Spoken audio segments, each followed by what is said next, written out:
Thank you for noticing the interpretation of desire. For 18 years, he wrote the weekly Faith and Beliefs column for the Kansas City Star. And so I would like to welcome Vern to introduce himself and his background, and we can get started. Thank you, Geneva. Geneva, some of you may know, was the best intern I ever had. I was so fortunate to have her for around here in Kansas City for a couple of years, and now I am learning from her. I thought I'd begin by saying a few words about my own spiritual journey for those of you who may not know me, as a way of setting the context for my own perspective. I do not want to push my perspective on you. I'm very happy with my faith, and I want you to be happy with your faith or non-faith. But I think it's interesting when we have an exchange, we can learn from each other in our differences. And I especially appreciate you coming today during this pandemic crisis. It raises, or can raise, if you are a thoughtful person, some severe religious questions. From my own church meeting Tuesday morning, I learned a way of looking at our situation. And that is, we're not all in the same boat. We are in different boats in the same storm. And I prefer that metaphor for the difficult seas on which we now hope to sail successfully. My spiritual background began when I was a little kid. I was a fanatical fundamentalist. I took the Bible literally. I was told that is where I can find the truth.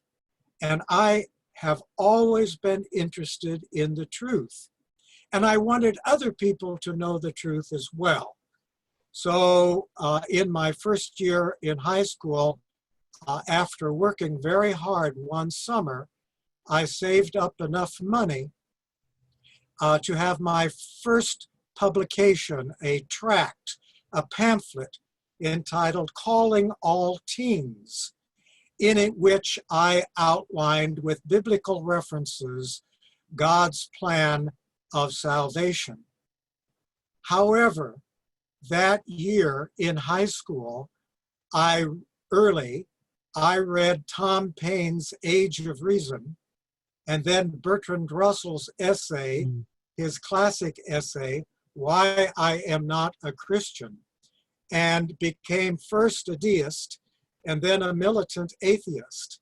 And I had to throw away 5,000 tracts that I had distributed or not distributed, mostly not distributed, to my high school classmates. So that was a major turning point in my spiritual biography. And I think the main lesson that I learned from that was, I can be wrong. So I've tried to keep that in mind these many decades since. Well, if the Bible couldn't bring me to the truth, where could I find it? Well, the answer seemed to lie in science. So I got very interested in all realms of science and was intrigued further when I realized that science could do so many wonderful things as it morphed into technology and medicine and other fields, but it could not give meaning to life.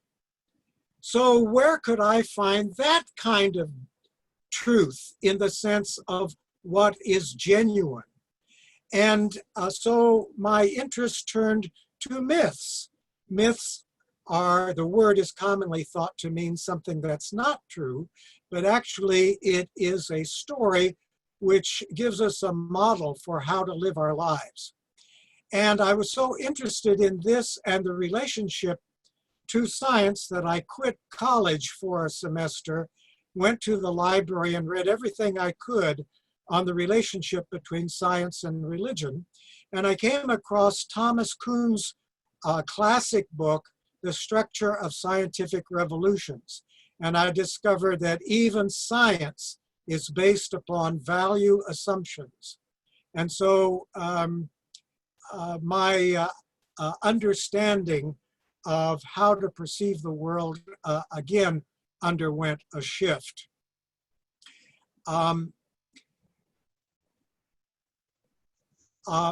When I entered theological school, I had the good fortune to run across someone who is present now, whom I haven't seen for decades, who was a member of the same school, who taught me by experience to get inside of a myth. Before then, I had an intellectual understanding of a myth, but experiencing the myth of Gilgamesh, where I became Gilgamesh and my friend became Enkidu, was a transformative experience because I understood truth inside of myth in the sense of being genuine. I experienced that in a way that I could not from a merely head understanding.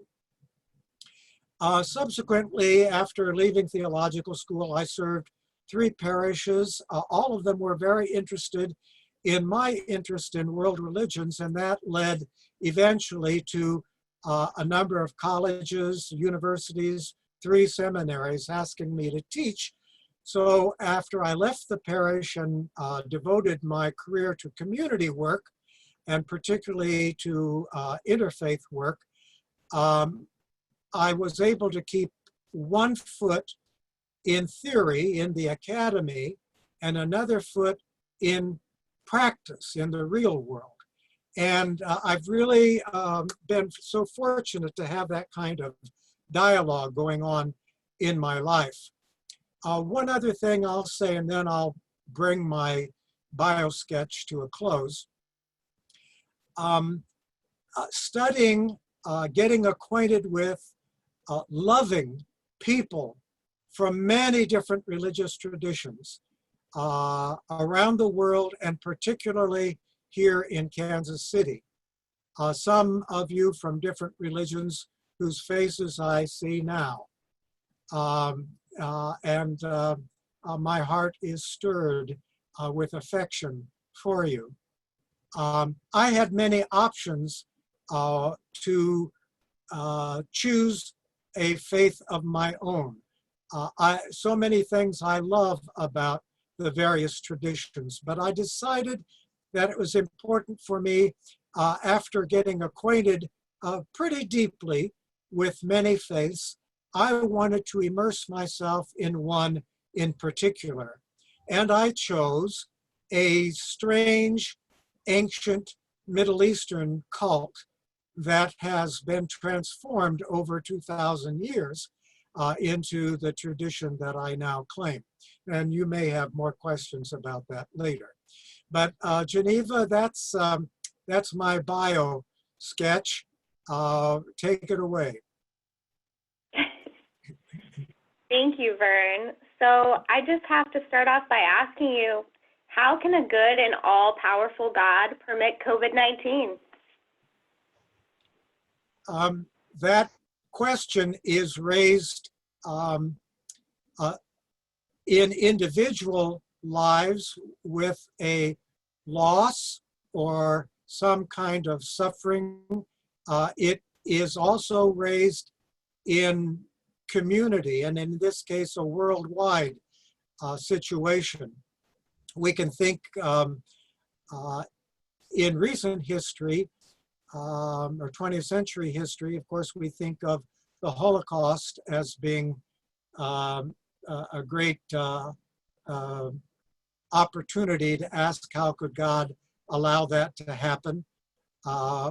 I think of my Muslim brothers and sisters who've experienced also great suffering because of political changes. In our own country, not far away from where I sit in Oklahoma City, there was a terrible act of terrorism there. And then, of course, more recently, nationally, we think of 9/11. Now, today, we're thinking of the pandemic. The problem of an all-good, all-knowing, all-loving God afflicts the monotheistic religions. It does not afflict other religions. For example, if you're a Hindu, there's a very easy explanation for that. One explanation would be that you are given suffering so that you can learn something in this life, so that your behavior might be improved in the next life. That is the law of karma through reincarnation. Or if you are a dualist, if you think there are two competing powers in the universe, a power of good and a power of evil in conflict with each other, then you don't have the problem of a monotheistic deity who is all good, all knowing, and all powerful. Those three qualities would seem to say that there should be no suffering. So I have jotted down several several different ways of explaining that, and I'm going to try to use the technology. I'm having a difficulty now of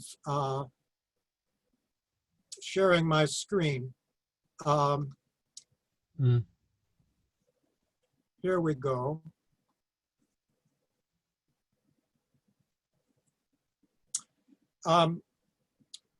A first attempt at solving the problem is that, in fact, God may be all good, but he is not all powerful.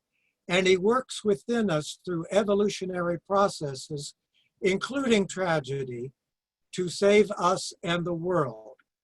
So this solution denies one of those three classic qualities of a monotheistic conception of deity. A second solution is that misfortune is God's punishment for sin. You may remember the story in the Gospels where the leaders question Jesus about a blind man. They ask him, did he sin or did his parents sin? And Jesus says that no one sinned, that the affliction was there to show the glory of God. But Amos in the Hebrew scriptures certainly suggests that the reason the nation of Israel was suffering was because it strayed from the path that God had expected or demanded in the covenant. A third solution is that God allows people to do bad things because he gives us free will. And as a result, they and others may necessarily suffer. I have a great problem. I'm going to give you a chance to discuss this, but I just want to say I have a real problem with this particular solution, because it does not begin to explain why animals have to suffer. I don't understand why God could not have put all the necessary nutrients that animals need to survive in groundwater. Why do they have to capture and gnaw at one another and cause each other such enormous pain when they tear each other apart? that does not indicate to me one of these, a conception of God who is all loving. So this free will option does not work for me. In fact, none of them do, but let's continue through the list. The fourth option is that God uses suffering to teach those who cannot learn in any other way.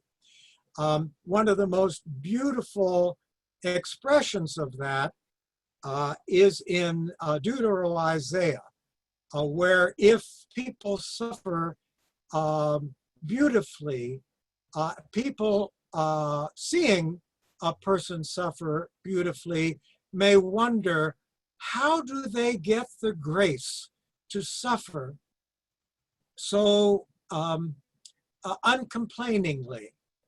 And that would lead them to an understanding of God. Another way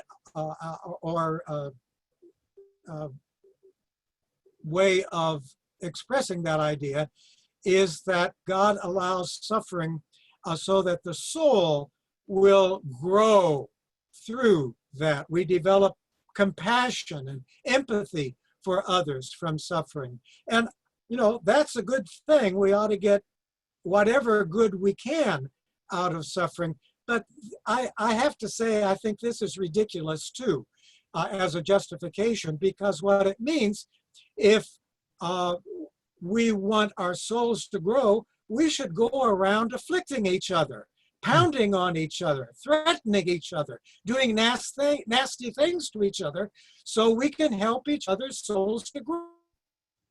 I mean, it doesn't make sense. When you think about it, it's self-contradictory, in my view.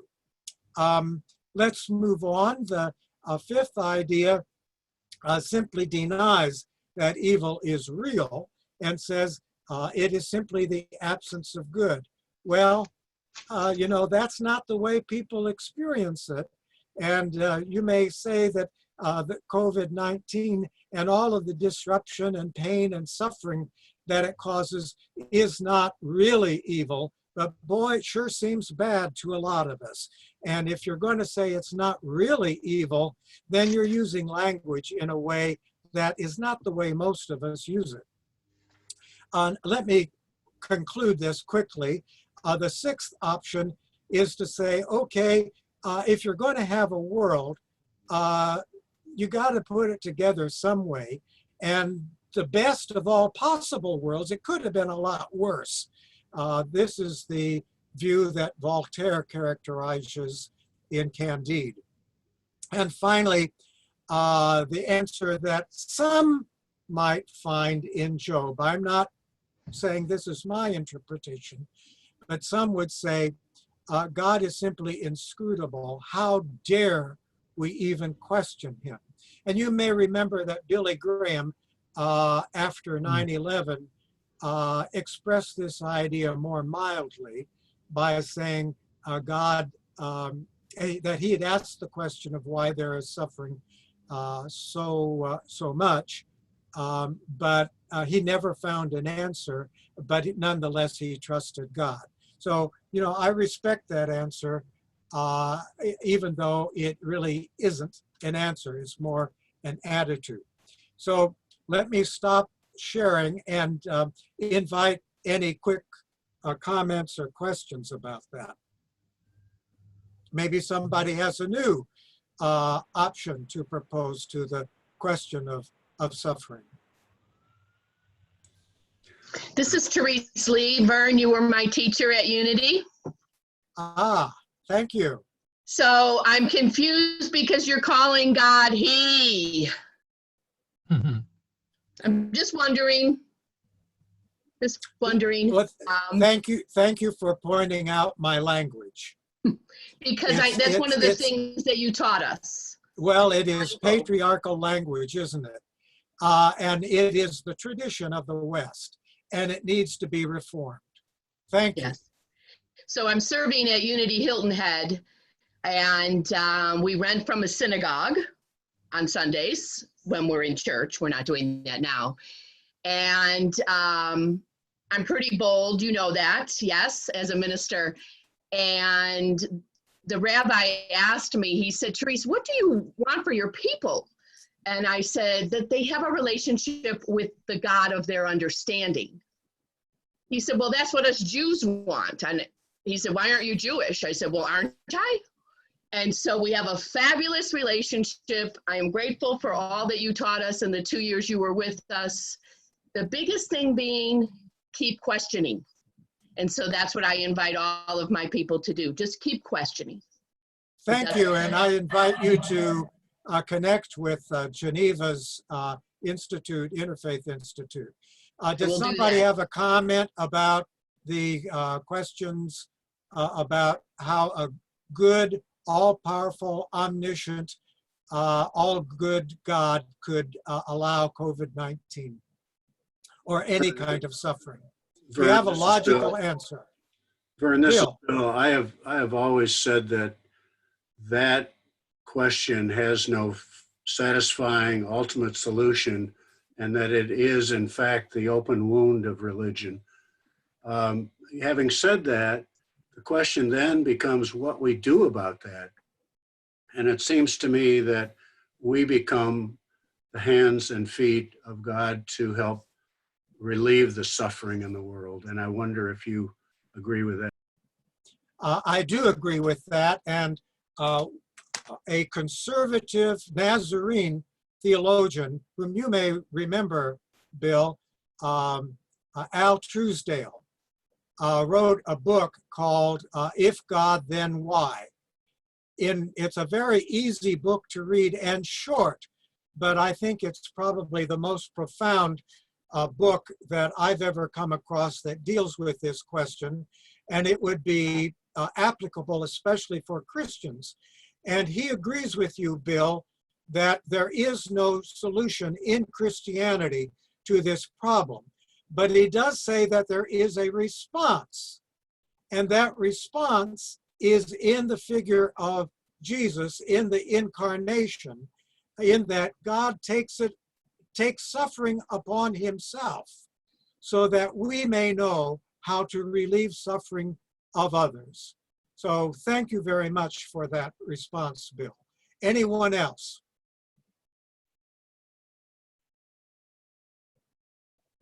I'm curious, if we believe that there are physical laws, for example, the law of gravity, and we all know what happens if we drop something, it falls to the earth. Can we believe that there are spiritual laws? Or if we do not believe in God, can we even believe that there is a spiritual realm? And if there are spiritual laws, could it be that choices we've made, simply like dropping the bull, it falls to the ground, choices we've made have created COVID, we could say, have created different types of suffering or cleansings or purifications depending on which path you're coming from? Well, I'm so glad that you used the word belief about laws, because I see already we've used a half hour of our time, and I wanted to talk about belief. So let me share a screen, because the word belief, I think, is so unfortunate in our religious discourse. So let me try to share a screen about that.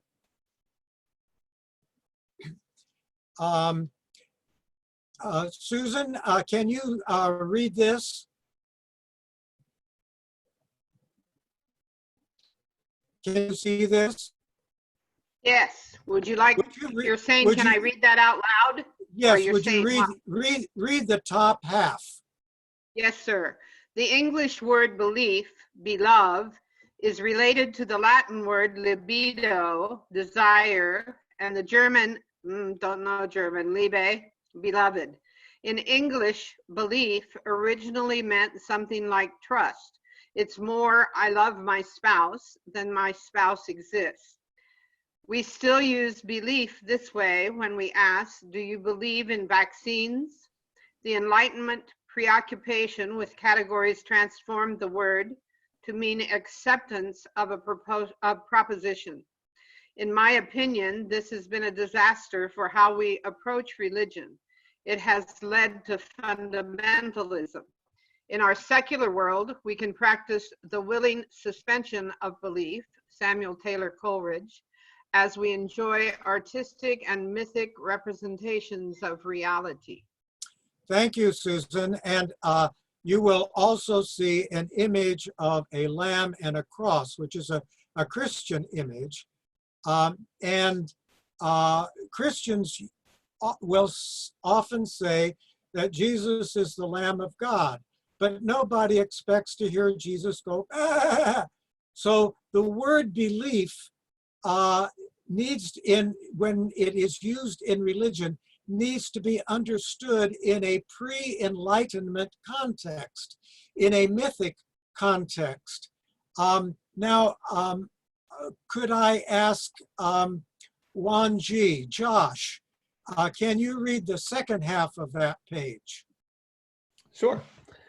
It is as meaningless to ask whether one believes or disbelieves in Aphrodite or Ares as to ask whether one believes in a character in a novel. One can only say that one finds them true or untrue to life. To believe in Aphrodite or Ares merely means that one believes that the poetic myths about them do justice to the forces of sex and aggression as human beings experience them in nature and in their own lives. Thank you. Now, the point that I'm trying to make here is that if we try to bring Enlightenment ideas like laws and beliefs into the realm of religion, in my view, we are distorting religion, because the word religion itself is not found in almost any other, quote, religion. It is a Western conceit. It is an Enlightenment convention. It is a category that we have invented. And it grows up, in the same way that the notion of the modern nation state emerged out of the Enlightenment preoccupation with categories. And if we try to apply categories like laws to religion, I think we flatten religion instead of having the rich mystery.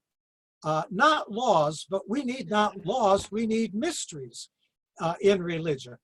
And the Muslim mystics, the Christian mystics, the Jewish mystics, the Hindu mystics, the mystics of all faiths, I think we're more in touch with what we need in this time of COVID-19 than in the Enlightenment distortion of spirituality. I better stop before I preach a whole sermon there. Anybody, please argue with me on that. So then essentially you could say we could call it the mystery of suffering. It certainly can be, yeah, let's call it the mystery. But we couldn't call it the law of suffering, or we couldn't call it the principle of suffering. We can only use the word mystery. I don't want to tell anybody what you should say. I'm simply sharing my ideas. And okay. Someone else who hasn't participated?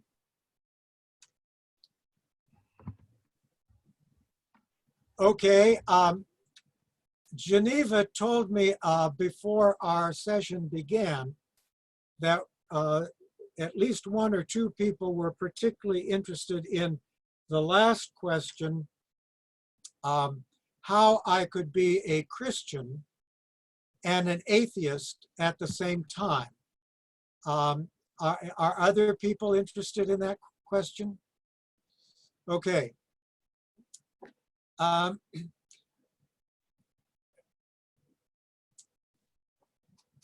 Is it possible for a person to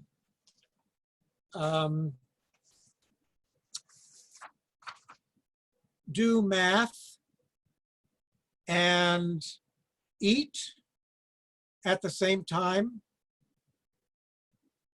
I think most of you would say yes, and you'd wonder, why am I asking such a question?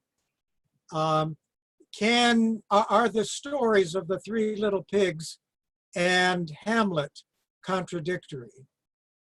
I don't think so. Do football and tennis contradict each other? Can I enjoy both the Beatles and Beethoven? Sure I can. And jazz as well. And Rembrandt too. Is it possible to be both a Republican and an avid skier? I think so. Math and myth are distinctive categories of discourse. So as an atheist, I do not believe in an all-knowing, all-good, all-powerful God. As a Christian, I set that rational category aside, and instead I enter into a story, into a myth, into a paradigm.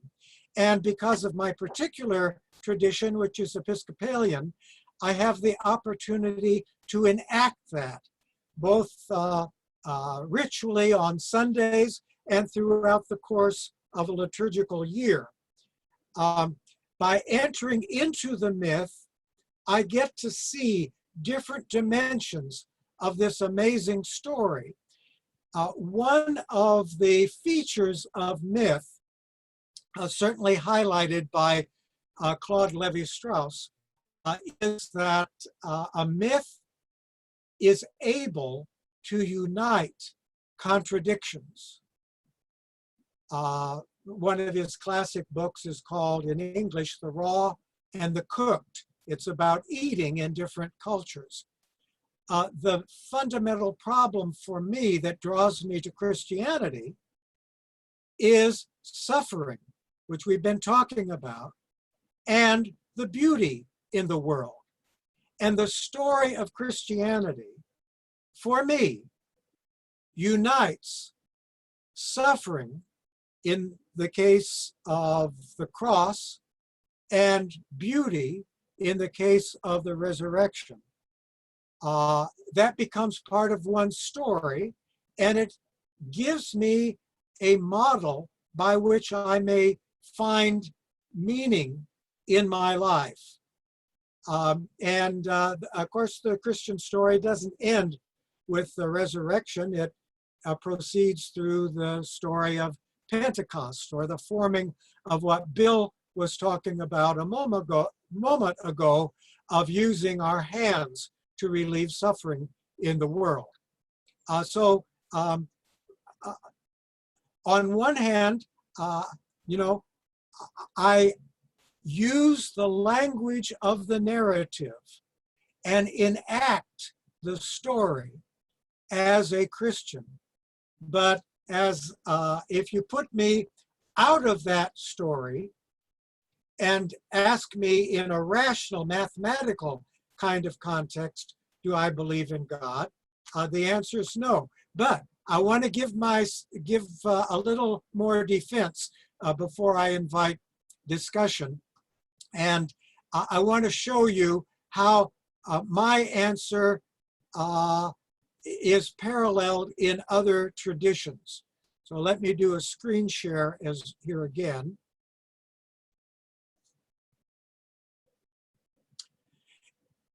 A God that atheists can believe in is called reality. Reality can be sliced and diced any way you want. You can pick out the good, you can pick out the bad, but it's still, when you're talking about the whole, it's reality. Now look at some examples of this. In Sanskrit, the word sat, as in Satchitananda, in Hinduism, it refers to the ultimate truth, the being becoming. It's a word for reality and for God. Sat is another word for God in Sanskrit. Or in Buddhism, and here I'll turn to my Buddhist expert, Josh, shunya, which can be translated the void or emptiness. Or Josh, would you say something about your way of talking about it, namely transparency? What does that mean? Sure, we would look at it in our tradition as part of a larger term, shunyata, which is literally, I see you reference Thich Nhat Hanh next, interbeing is kind of what the term he's referencing in Sanskrit, which this is, to borrow Paul Tillich's terms, the ground of being, that which is invisible, ineffable, not graspable, but underlies and gives life and form to all things. Thank you. And in Arabic, Al-Haq is one of the 99 names for God. Is that true, Dr. Mir? Am I correct on that? Dr. Mir? I thought I saw Dr. Mir. I think that's true. And it is actually, it cost in early Sufi development, it cost a mystic's life, because he said of himself, al-haq, that he was the truth as a result of a mystical experience. And that was regarded as heretical, because a person should not say that one is God. But when one has that experience, one is so filled with God that you cannot make a separation between oneself and God. So the truth is reality. And in Hebrew, Yahweh can be translated so many different ways, but one is I am what I am, or I will be what I will be, which is all of reality. And in many Christian mystics, God is that which is inexpressible. One of my favorites is Nicholas Kusanis, who used the word infinite, which you cannot describe what is infinite. It is all inclusive. And again, you can slice and dice that reality any way you want, but you're never going to be able to get it all put into words. Meister Eckhart uses the phrase Abgeschiedenheit, which is sort of like the Buddhist idea of giving up everything, relinquishing all categories, no terms for it. And you find that same insight if you study that medieval classic in Middle English, The Cloud of Unknowing. And Josh mentioned Paul Tillich's phrase, the ground of being. God is not another discrete super duper entity, but rather the ground of being. And Tillich was accused of being an atheist, just as you may think of me as an atheist. So the term that I would offer to atheists, if you want to functionally talk about God, don't use the word God, talk about reality, or talk about the ultimate mystery. Now I think it's time to invite some argument. So I'll stop share and invite conversation.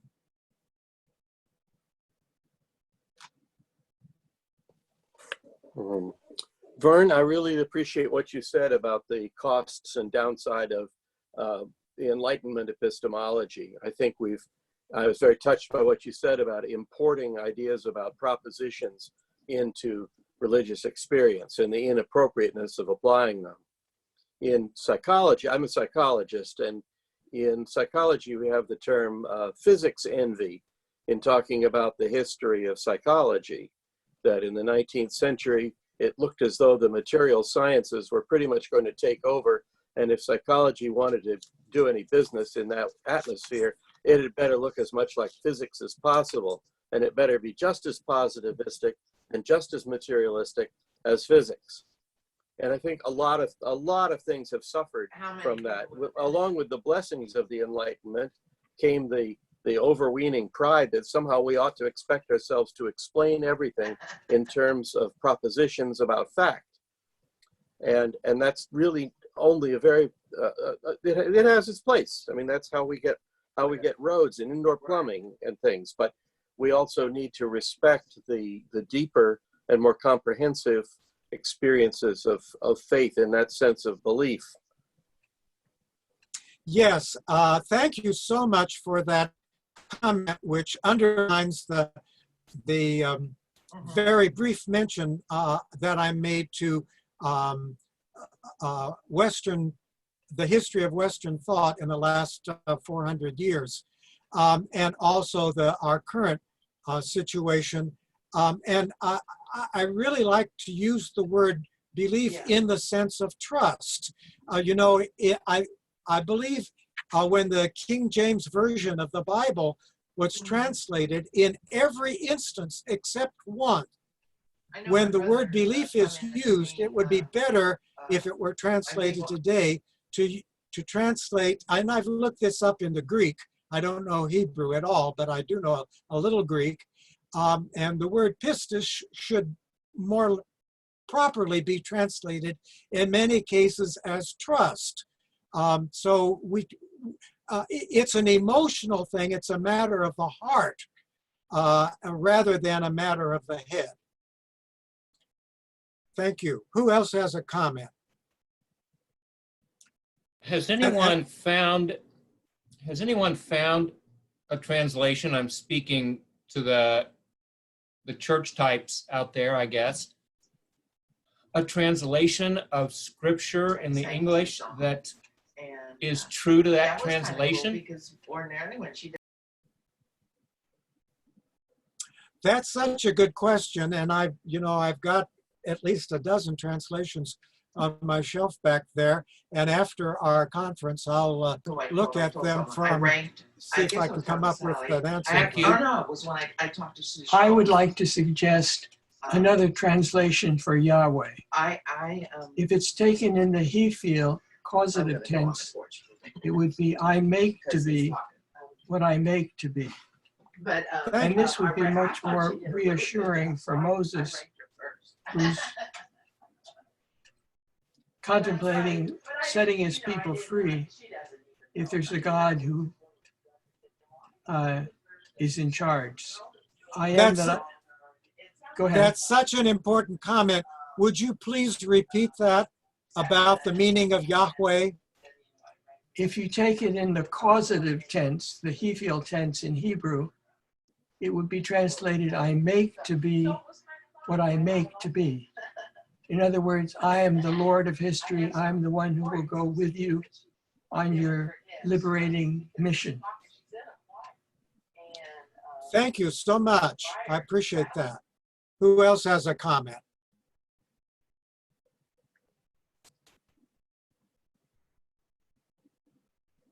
Hi.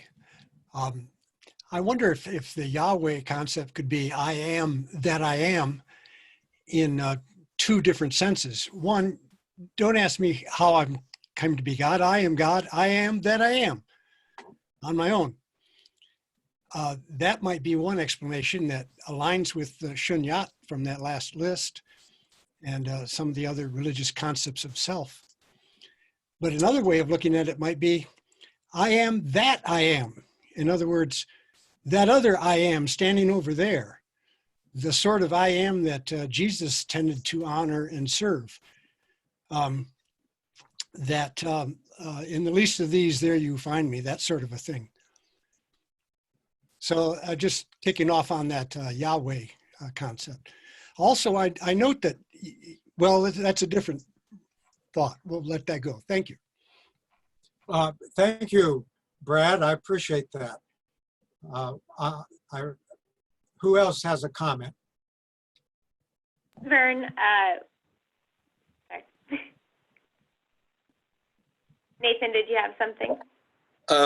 I just have always, my thought about being an atheist is that what somebody really means is what their conception of God is, they don't believe in. So I don't even know when, you know, no offense for him, but I don't even understand. You have to understand what somebody's conception of God is to really understand what they mean when they say they're an atheist. And if you don't believe there's an all-powerful God in the universe, well, you're an atheist of that God. But does that, I mean, I don't know, maybe this doesn't make sense to anyone else, but it's just something I've been thinking about. Well, thank you. And that leads to the question, how are gods or God conceived of in different religions? And in general, primal religions conceive of God in terms of nature. And Asian religions and religions that have been strongly influenced by them, such as New Thought religions, generally conceive of God as a personal quality. And monotheistic religions generally conceive of God as a power revealed in and working through history toward justice. So those in general, those are three very different conceptions of God. So thank you, Nate, for raising the question about what God are we talking about? And my personal preference is to talk about, if I'm going to use the word God, I want to use it to mean reality, because that's what I confront. That's what, out of despair, I must come to trust, what I must come to believe in. And that is the source of so many different sacred narratives, sacred myths, from which I am given an opportunity to enter into one or more of them as is meaningful for me. Geneva, we have, I think, 4 minutes left. Do you have any closing comments you want to make? Or is there someone else who would like, go ahead. We received a question in the chat from one of our board members at the Interfaith Center, asking if you could address what you think the purpose of religion is and how it does or does not relate to getting the matters of truth and fact about the world. I don't think religion has much to do, except tangentially, with truth in a propositional sense, or even with morality. Remember, religion itself is a construct. But leaving that aside, let me say for me, the primary function of religion is worship. By worship, I mean the activity of giving thanks for the gift of existence. That positive attitude is necessary if we are going to live a productive life, especially when we are facing so much suffering around us and maybe within us at this time of the pandemic. So finding beauty without denying horror and giving thanks for that, maybe in ritual ways. I like very much what the Roman Catholic Jesuit actually says, that which is always and everywhere true, namely God's grace, must at some time and some place and in some manner be celebrated. And for me, that is worship. And I need our daily, weekly, regular reminders that call me from my despair, from my suffering, to give thanks. And in the Islamic tradition, that would be through the 5-time prayers every day.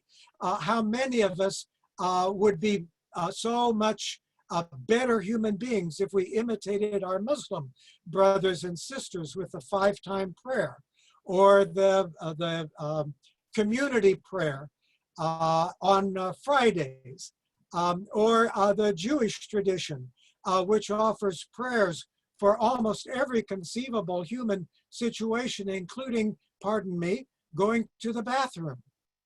So bringing that sense of wholeness, recognizing the contradictory nature of our existence, and finding, creating within us, if not gathering from outside of us, that power to affirm our